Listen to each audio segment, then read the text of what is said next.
All right, and we're back. Happy Tuesday, guys. It's Mr. Citro here. Want to cover the starter for today. We had a little bit of a delay yesterday and with James this morning. So you've got a couple things on the agenda today, really focusing on critical angle and total internal reflection. Something interesting is that is very important for the proper cut, diamond cut. There's one major reason why properly cut diamonds are much more expensive than improperly cut, and that is because that angle that the diamond is cut at allows all the light entering it to be completely reflected back out. So the incident angle is actually greater than the angle needed to meet the critical angle. So all of the light that enters the diamond is actually reflected to the opposite side and then reflected back out at your light. Hopefully you noticed that when you did the workbook, but I will send that video out and cover it a little bit more. So here's the starter. Let's take a peek here. Compared to the speed of a sound wave in air, the speed of a radio wave. So radio wave, it always throws people off. They think it's sound. Radio wave is an EM wave. So a radio wave is going to be much faster. It's going to be greater. Any electromagnetic AM band radio wave could have a wavelength of what? So we need to look at our reference table. Okay. So I have it right here. And a radio wave would fall under the AM radio wave right here. So it's between 1 times 10 to the second and 1 times 10 to the third. So 1 times 10 to the second is actually 100.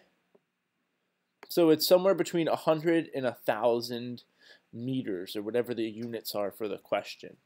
So 100 and 1,000, so number 3, 500 meters could be a possible wavelength. What color of light has a wavelength of 5 times 10 to the negative 7th meters in air? Remember that we do not use wavelength to determine the color. If you did this, let's see, 5 times 10 to the negative 7th, that would probably put you in the spectrum of like a violet. 5 times 10 to the negative 7th is almost halfway between 10 to the negative 7th and 10 to the negative 8th. So it would probably put you, around violet. It doesn't really make sense for this wavelength question. So hopefully that would make you think that you had to calculate the frequency. The speed of it is 3 times 10 to the negative 8th. So I'm just doing a little math here. 3 times 10 to the 8th. And we're going to divide that by the wavelength to get the frequency. So that's the negative 7th. So 6 times 10 to the 14th would be the frequency. And according to our table, 6 times 10 to the 14th would be right in between 5.2 and 6.1 times 10 to the 14th. So it would be green light. If you remember in class, one of the last things I said is it usually is green or orange light. I don't know why they always choose that. So green light for number 3. Let's take a peek. In a vacuum, all electromagnetic waves have the same speed.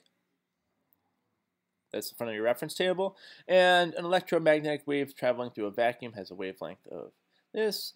What's the period? So people get period and frequency confused. Remember to look at the units.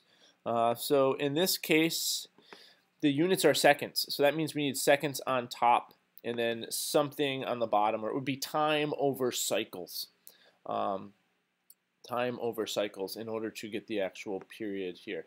But in your reference table, period is also equal to the 1 over the frequency. So we can calculate the frequency here, and that's what we should do. So we plug it in, and you get a frequency of a very large number. It ends up being, in scientific notation, 2 times 10 to the 9th. And then if we put that over 1, so 1 divided by 2 times 10 to the 9th, we get 5 times 10 to the negative 10th seconds. Boom. That would be the period of that wave. Okay, so today you're going to create 3 problems. you're going to draw scale diagrams. You can use a regular sheet of paper if you wish. Lined paper actually works better because you can use the lines that you write on for the boundary, ensuring that you have a nice level line. You're going to make sure that you label all of the criteria. Please, please, please make sure we label the criteria and make sure we're measuring it properly. You're going to have 3 different types. One must meet the critical angle. Remember that you have to go from a more dense to a less dense for this. And the critical angle in medium 2 is 90. All right, so you're going to be solving for the incident angle in this case. You then are going to create one that's going to go from a more dense to a less dense medium that does not meet the critical angle.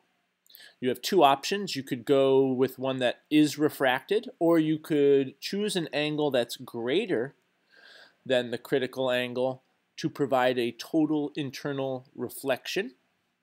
And then the last must go from a less to a more dense medium.